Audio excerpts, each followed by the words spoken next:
to the book and an interview with Tolkien himself, which has never been broadcast before. Razia Iqbal from the BBC's Newsnight reports.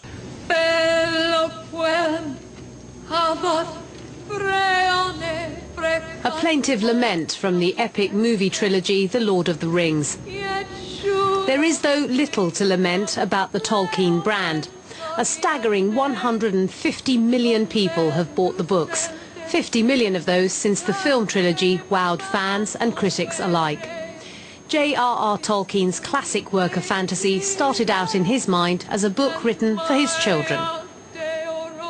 I read to my children, then read the two elder ones, who took kindly and on the whole favourable interest in it.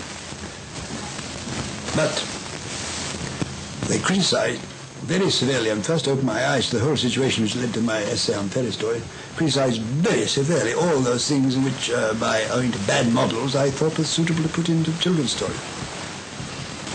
They hated asides, anything like, so now I've told you enough. They loathed anything that made it sound as if you were talking to an actual audience. The audience for Tolkien's books remains voracious and committed. And now, some 50 years after the publication of The Lord of the Rings, the Tolkien Literary Estate have published a new work, The Children of Húrin. Tolkien began writing it in the trenches during the First World War. Parts of it, though, have been seen before. The Children of Húrin hasn't been published as a standalone tale. And it's been published in works, and also it was a long time ago, before, among other things, before the films made Tolkien doubly, triply popular. And it's published in what are scholarly works. And you can read the stories just for the stories, skipping the notes, but you're not going to get a simple start-to-finish story.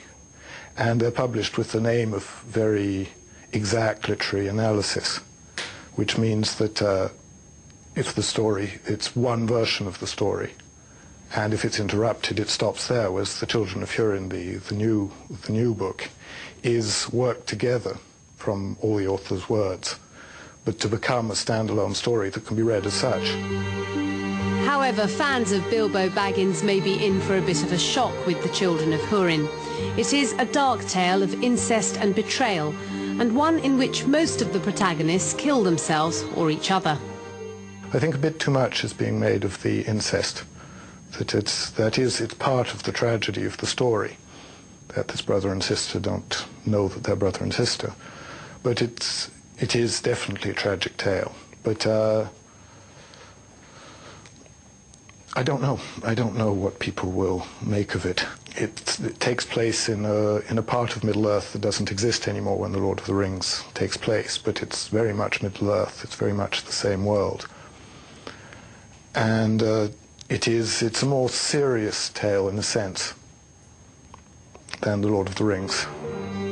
While The Hobbit and The Lord of the Rings remain the most popular of Tolkien's books, his more obscure works, dealing with the ancient history of elves and men, were to him all part of the same mythic tapestry.